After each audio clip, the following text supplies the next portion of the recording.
Dear students, today we are trying to understand the concept of image formation through mirrors. We will be talking about spherical mirrors.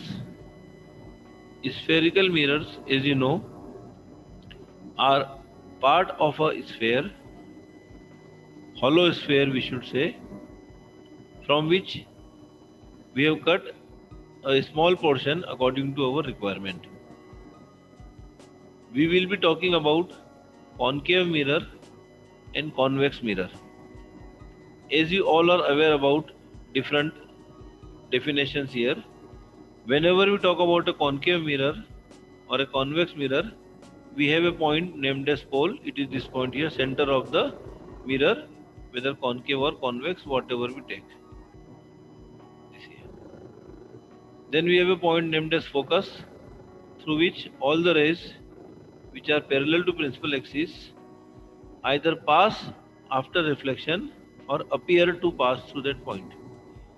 Then we have a one point center of curvature denoted by C, which is at a distance of double the focal length of the lens, where focal length is distance between focus and the pole P. For making image formations, we will be dealing with 4 rules which will be showing reflection of 4 types of rays, out of which any 2 can be taken according to convenience for image formation.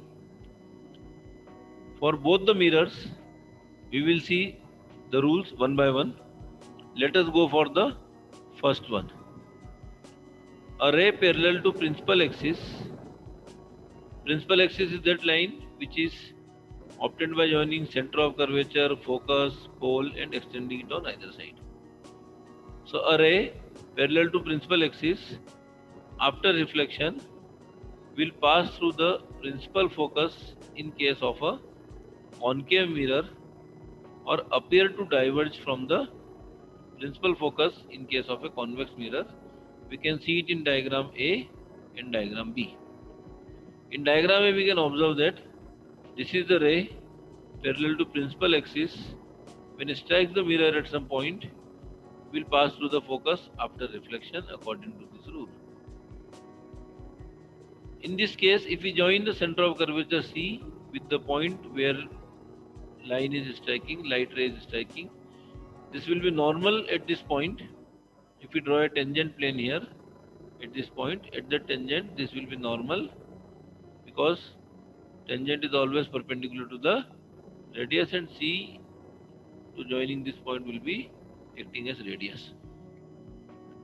In case of convex mirror, if a ray parallel to principal axis passes through the, if a ray parallel to principal axis strikes the mirror, it will, since convex mirror is a diverged mirror, it will get diverged from it this direction, but when extended backward, it will appear that it will pass through focus, or it will appear that it is coming through the focus.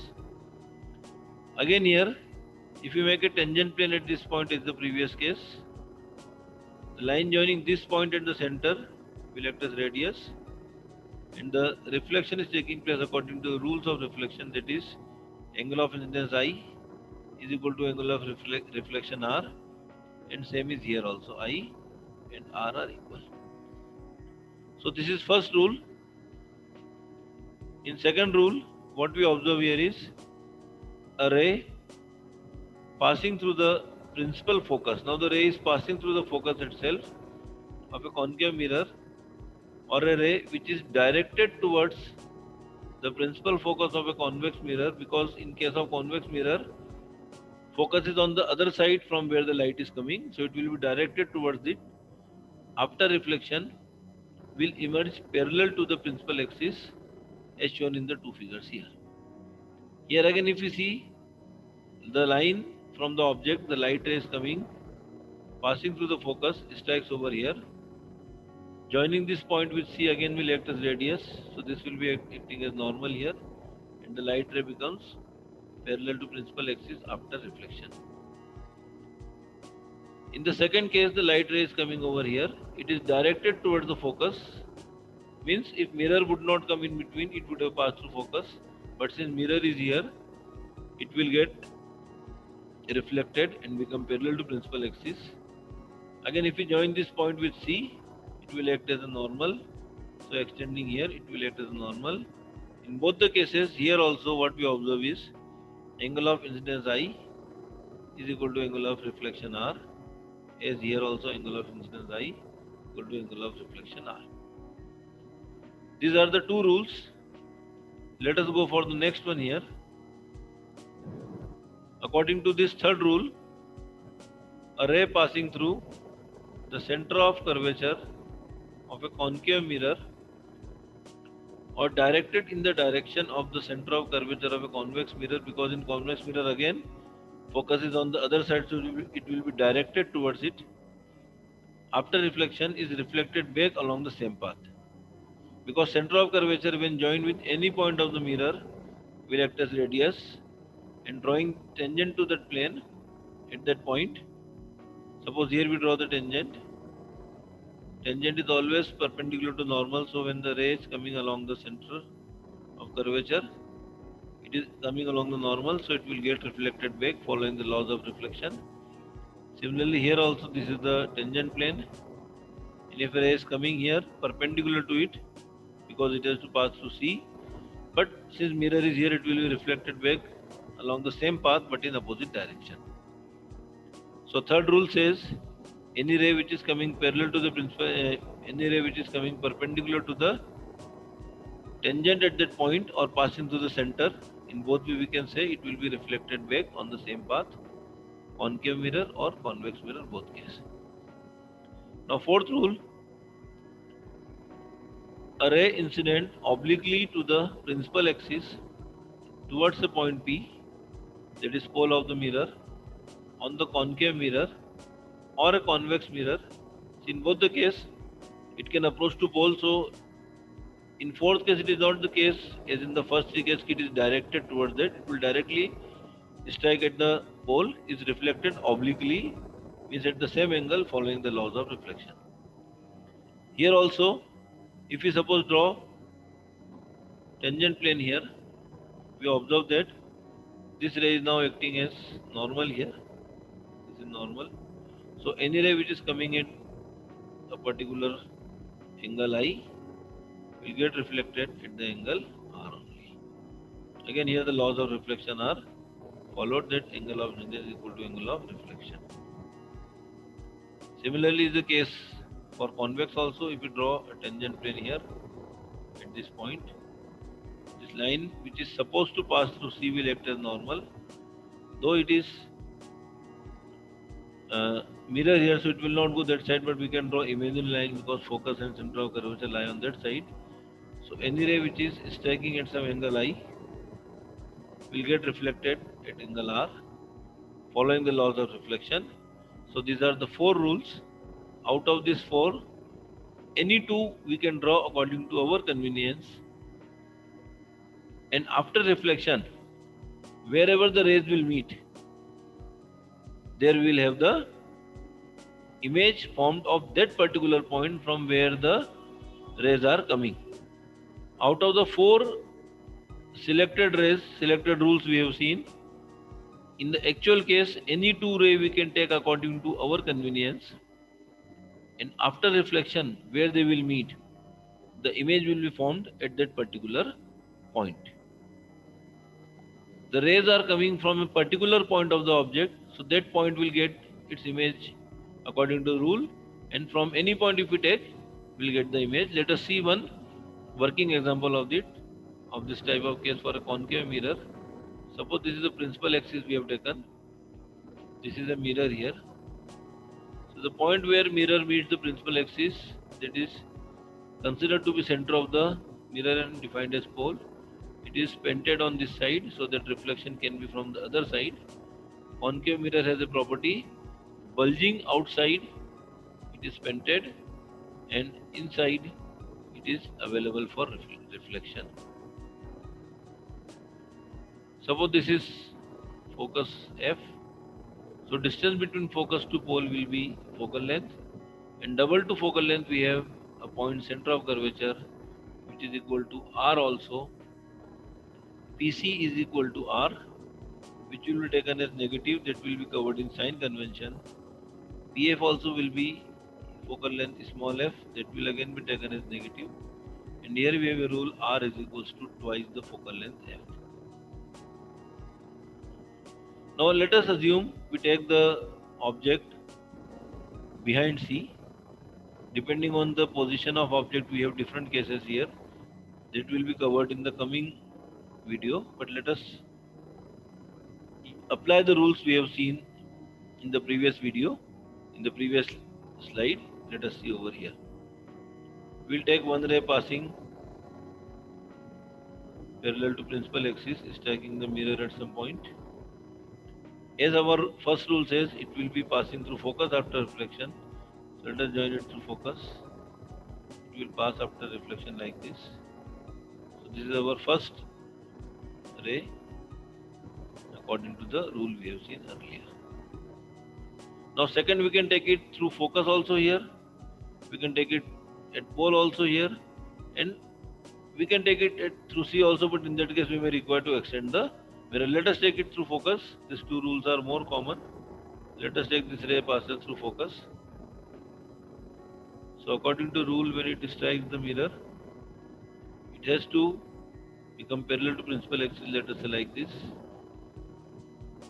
If you will draw the diagram by taking this R equal to 2F, 100% your diagram will be very correct. So it will come this way. Now these two rays meet over here after reflection. This is point B. So image of this point we can claim it to be B dash. And from point A, since the ray will be going like this, after reflection it will come over here. Now second ray we can take from A also, but it will meet on the principal axis only. So we will get image over this like this here. So this is the image of AB. We can claim it to be A dash B dash. And according to the rules of image formation, since the rays are meeting at point B dash actually after reflection, it is termed to be real image. We will see in the case of convex mirror, when we go for image formation diagrams, how we can differentiate this real image with virtual image. We can also observe it is inverted, so real image is always inverted. So this is a real image and inverted image. We commonly define it as real and inverted image. As can be seen from the diagram, size of image A dash B dash is less than AB, that of the object, which can in other terms can be explained as distance of image is less as compared to that of distance of object. These all points we will be covering in the coming videos, coming lectures, but here just I have given the idea. So image of AB is obtained at A dash B dash. Object we have taken as one case in concave mirror as beyond C. Image of this we have obtained between C and F, center of curvature and focus. So this is real, inverted and diminished image. We have got diminished image. Size is less, which is characterized by distance also. Distance of image is also shorter as compared to that of object. I hope the rules are very clear to you. Let us revise the 4 rules. First rule says any ray which is parallel to principal axis, in case of concave mirror, will pass through focus. In case of convex mirror, will appear to pass through focus, but it will diverge away. Second rule says any ray which is passing through focus after reflection will become parallel to principal axis, and in case of convex mirror, if it is directed to pass through focus, which it will not pass through actually, will become parallel to principal axis. Then third rule, if any ray passes through center of curvature, it will act as normal to the mirror at that point, so it will be reflected back on the same path in opposite direction. In case of convex, it will be directed towards the center, but it will not exactly pass through center. But in that case also it will act as normal and will get reflected back on its own path in opposite direction. Fourth rule, any ray which is inclined at an angle I to the principal axis, that is oblique incident ray at some angle I, will get reflected at the same angle, that is obliquely it will go. This rule is same in case of concave and convex because pole can be accessed on either side of the mirror. So here no such requirement that it is directed towards the pole, it is actually going towards the pole. I hope I am successful in explaining all the four rules for concave and convex mirrors, that is spherical mirrors. In our next class, next lecture, we will see the actual cases, how the image is formed, which type of image we call as real image, which type of image we call as virtual image. Along with that, we will also see enlarged, diminished in all cases in case of mirrors. And then in further coming lectures, we will be talking about lens 2, how the image is